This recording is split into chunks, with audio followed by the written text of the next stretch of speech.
Hey everyone, welcome, dear listeners, to the Mind Your Health podcast. In today's episode, we venture into the heart of yoga, weaving the sacred practice that connects the tangible with the intangible, the seen with the unseen, and the ancient with the modern wisdom. Breathe deeply and join me as we navigate the intricate journey of yoga, anatomy, and ancient wisdom that ties it all together. So let me ask you, when you think of yoga, what comes to mind? It's the serene ambiance of the studio? Is it the flowing of postures? Or that afterglow you feel post practice? But I want you to know that behind these experiences lies an intricate dance of the body, mind, and soul, deeply rooted in knowledge, wisdom, and practice that leads your body and mind towards healing. The ultimate nervous system regulator silences the mind chatter long enough to focus on the breath and movement, powerfully connecting the mind and the body. That's the sacred practice of yoga. While we think of yoga as something that makes us recover or heal from various mental and physical limitations, as it does, we have the musculoskeletal system at the very foundation. Our muscles and our bones and joints are the tangible framework guiding each and every pose. But as we move deeper, we touch upon the realm of neurology.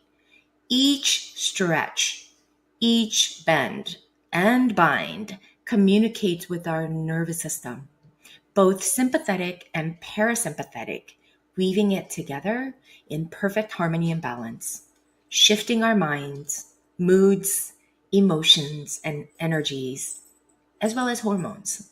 Because our nervous system is electrical, we create movement patterns that rewire the brain that connects the mind and body, and it overflows above and beyond your physical body, the musculoskeletal system.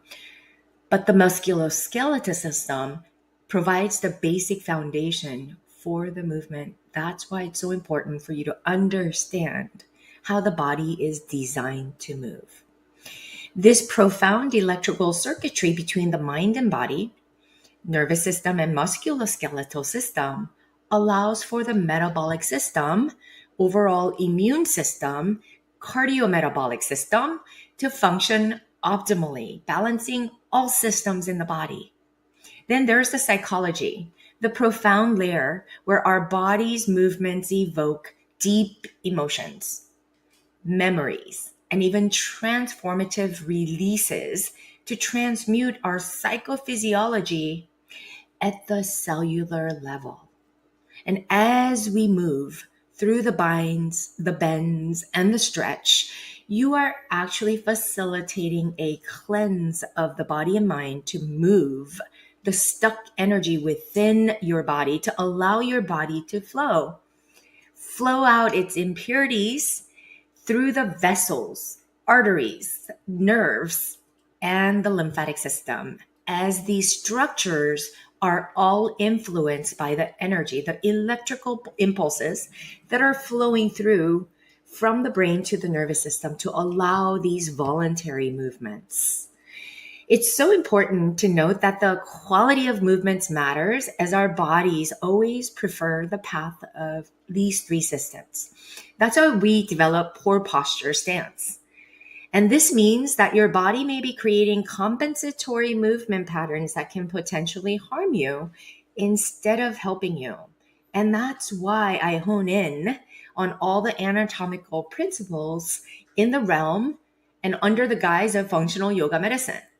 And when a local area, like the shoulder, for example, gets impinged and you start to have pain, if not corrected and addressed, it can lead to segmental issues affecting the whole length of your arm and up to the neck. It can create migraine headaches and such because everything is connected.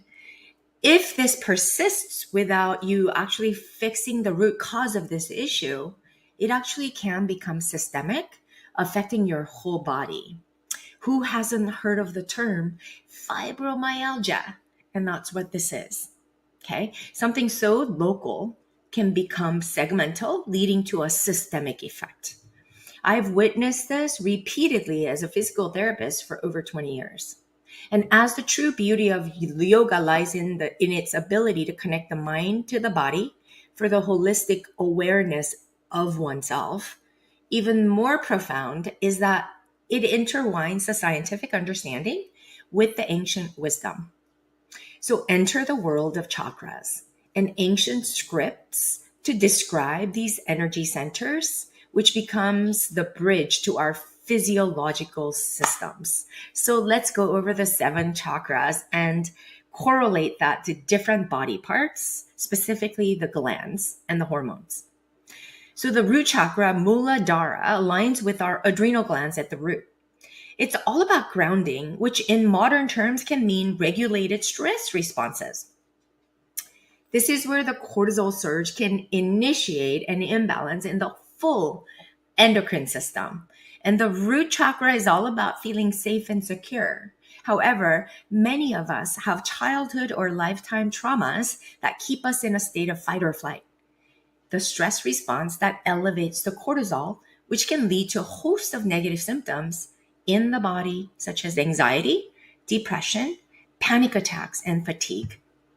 Second is the sacral chakra. It correlates with the reproductive glands, balancing our creative and sexual energy. And on a physiological level, our reproductive hormones.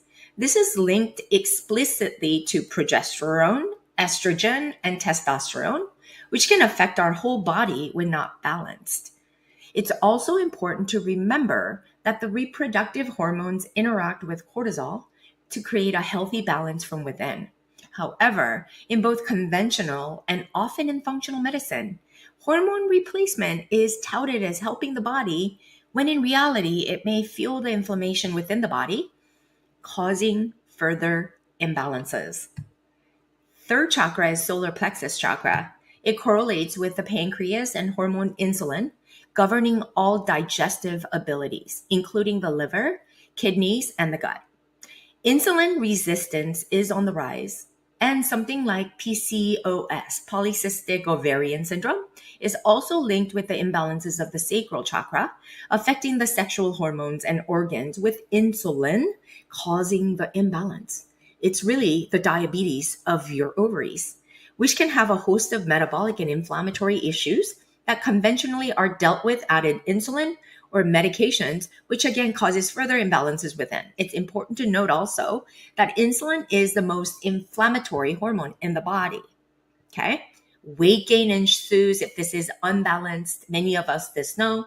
Anytime life phase changes, especially if you're women, especially men too, as we get older, things change. Our organs don't work the same, but it's also added repetitive, dysregulation of the whole endocrine system, right? So it's in our best interest to balance it all out. Then it's the heart chakra. Heart chakra, also known as anahata, connected to the thymus gland and our immune system, blending the emotional well-being with our physical health. And when the root, sacral, and solar plexus are imbalanced, not balanced, it has a profound mental, emotional, and physical impact. But the heart of this imbalance comes from psychological trauma and the emotional trauma, that which is often overlooked in conventional and sometimes functional medicine or holistic medicine. When the body is not aligned from the root to the heart, the immune system gets dysregulated, causing mysterious symptoms that are often not picked up by the labs that are conventionally the focus. This can be the start of an autoimmune issues. As we all know, autoimmunity also affects all organs in the body for this reason. Then there's the throat chakra, connected to the thyroid gland. It's your ability to express what's in your heart, what's your truth. But a lot of us have lack of confidence because it's not who we are. It's a conditioned response for what we think other people want to hear from us. So we're living out our lies, right? This is connected to the thyroid gland. Many of my patients, countless patients I've treated, have come to me for thyroid issues. It's a significant percentage of them who had underlying autoimmune issues. Remember the heart, thymus gland with the autoimmunity or immune system issues. I hope you can see how the body constantly is fighting to achieve homeostasis in the body or balance from within. Next is third eye, connected to the pituitary gland, which is the ultimate orchestrator of all hormones, including the sexual hormones through the follicular stimulating hormone, thyroid stimulating hormone, luteinizing hormone, and growth hormone as well, to name only a few. Centered in the center of your brain, this little gland is a powerful biofeedback for all your body functions. So when you do get exogenous things like medications or hormone replacement like thyroid or bioidentical hormones even, it's telling the pituitary to say, hey, body, you don't have to, you can shut down now because you're getting plenty. So then your organs shrink. You're going to need more exogenous forms. And then you're going to be scientifically trying to create a balance from within, from the outside in. That's when things fail and things go out of hand. Okay. Next is crown chakra. I can't tell you how many people can't sleep, right? Connected to the pineal gland, is responsible for your sleep and wake cycle. And this gland governs the melatonin production. How many of you guys are taking melatonin on the regular? It's important to note that the pineal and pituitary glands influence the entire body through the complex network of hormone signals. And through the bends, binds, and stretches, we tap into the nervous system for optimal harmony and balance. And let me tell you, all of my didactic training,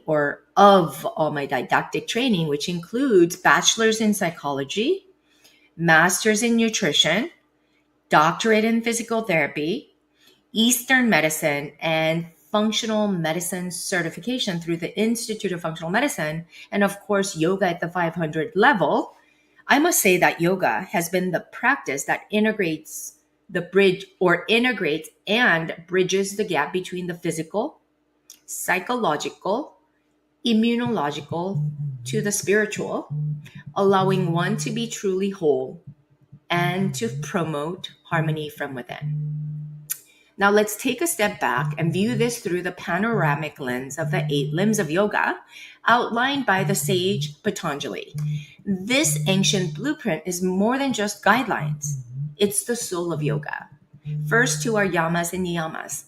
These ethical standards, self-discipline, aren't just moral principles, but are integral for mental health and self-growth. Asana is the 3rd limb. Beyond mere poses, these are vessels to detoxify, unify, and connect the mind, body, and soul. Pranayama is the 4th limb, the art of breath affecting our neurology and energy flow, the chakra system.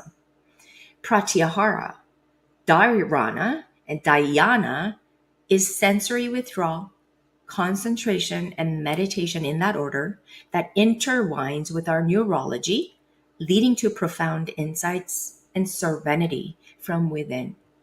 Then finally, we come to samadhi, the spiritual crescendo, a state of enlightenment and deep unification. You become whole. Beyond this intricate dance of poses and energy lies another cornerstone, which is nutrition. A well-nourished body amplifies the detoxifying effects of asanas, supports our neurological functions, and ensures the harmonious balance of our hormonal systems. And when we feed our bodies, we're in essence, nourishing our soul. This is why I created functional yoga medicine.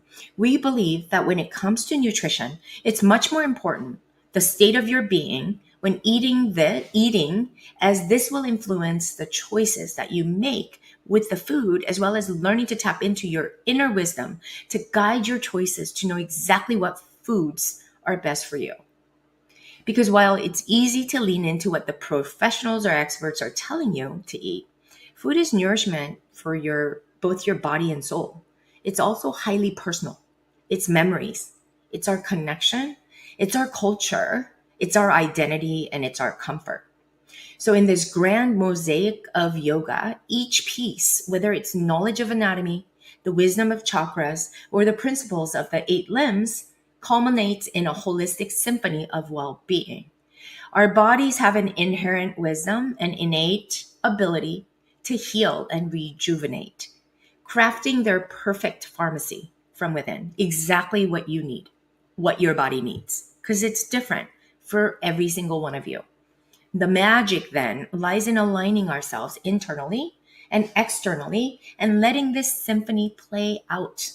That's something we don't do enough in this world of all the holistic, alternative, functional medicine, and add conventional into that. Functional yoga medicine aims to integrate all the fragmented pieces so that you now can take charge of your own health. I just want to thank you at this time. Thank you so much for joining me today on Mind Your Health podcast. This is Dr. Connie. And as you step onto the mat or move through life, remember this dance of harmony and the profound depth of interconnectedness. And I want you to follow me for more at Dr. Connie Chung on Instagram, YouTube, and TikTok. And of course, subscribe to the Mind Your Health podcast. You guys all, thank you so much. Namaste.